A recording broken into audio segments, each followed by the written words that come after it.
This Sunday on Press Pass, week after week, millions are hitting the streets protesting the Trump administration. From the hands-off movement to take down Tesla, demonstrators are sounding off against the president's economic policies, cuts to the federal workforce, and his advisor, Elon Musk.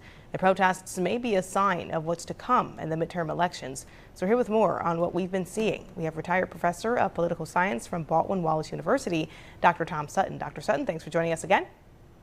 Be with you. Good morning. So for the past several weeks, we have seen protests popping up from, again, the Take Down Tesla to the hands-off movement and federal workers rallying outside of their agencies. So do you think these demonstrations are accomplishing anything or getting noticed in the White House besides just generating headlines? Well, I think what they're getting noticed by are the larger public to raise awareness about what's going on with the Trump administration. The administration is really not responding because they're trying very hard to push through their agenda as fast as possible, given that you have the midterms coming up in less than 2 years. And that's essentially what we're seeing, that they are all full steam ahead. The things that they are paying attention to maybe are the major economic indicators related to the tariff policies, where we did see a pullback on the massive tariffs that were about to be imposed, although still many that are being imposed. Otherwise, I think these are important in terms of public opinion being expressed in the form of rallies. People don't typically do this, but it does parallel in some ways what we saw in the first year or so of the Trump administration back in 2017, 2018. And, we saw the protests 8 years ago, during President Trump's first term as well. Do the protests that we're seeing now maybe seem different from that? Does it seem like maybe they're starting to become a blend of Democrats and Republicans who don't agree with some of these far-reaching policies? I think the biggest difference is that in the first term, it was really protests against Donald Trump as a person, as the president, and some of the norms, et cetera, that he was breaking in his presidency. This time around, it's about specific programs and policies that people are concerned about related to Social Security, access to private records such as the IRS, and of course, the thing that many people voted for in the 2024 election, the economy. And they're seeing all kinds of warning bells related to the tariffs. And then the mass layoffs of federal workers and saying, look, these are people that work for the United States, for the public, and there may be inefficiencies, et cetera, but still their jobs are important and their services are important.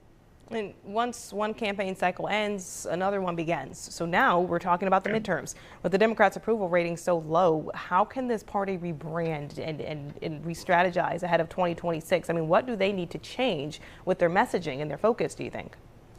Well, I think the biggest thing is that they really need to focus on the economy and the effects of the economy that may happen by the time we get into the midterms related to the tariff policies.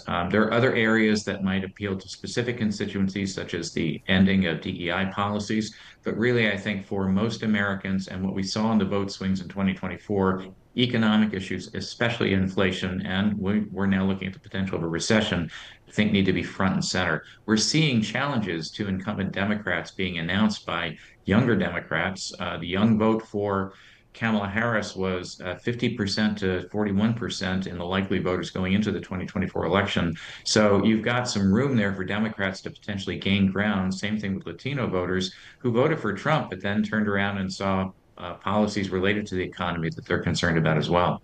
And, we just saw it here in Youngstown with Minnesota Governor Tim Walz making a stop, but Democrats are making a push to host town halls in Republican-held districts. So do you think, Tom, that this is going to play in the Democrats' favor as more Republicans shy away from hosting town halls or making appearances, even responding to their own constituents? Oh, absolutely. When you, as the elected official, refuse to have a town hall to talk to your public about these policies, you're clearly vulnerable. And if Democrats step into the vacuum and hold these town halls instead, and lots of people come up, whether they're Democrat, Independent, Republican, party doesn't matter when it's your Social Security, your 401k that's at risk, or even your job.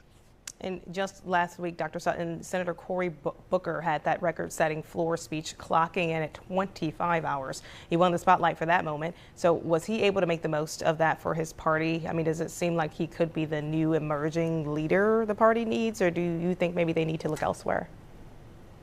Think it's one of many possibilities where we're going to see emerging leadership. Certainly, he's one of the younger Democrats taking on a lead. But I do think it's hard to tell at this point who are going to be those leaders, and I mean that in plural. You're going to need a lot of leaders, particularly who are appealing at the level of members of Congress, the Senate, to really get people's attention and make the connection between what they see and feel and what they need to do in terms of how they vote in 2026. All right, Dr. Tom Sutton, we always appreciate you coming on here, speaking to us a little bit about anything we need to know. Thank you so much. We appreciate it. Sure.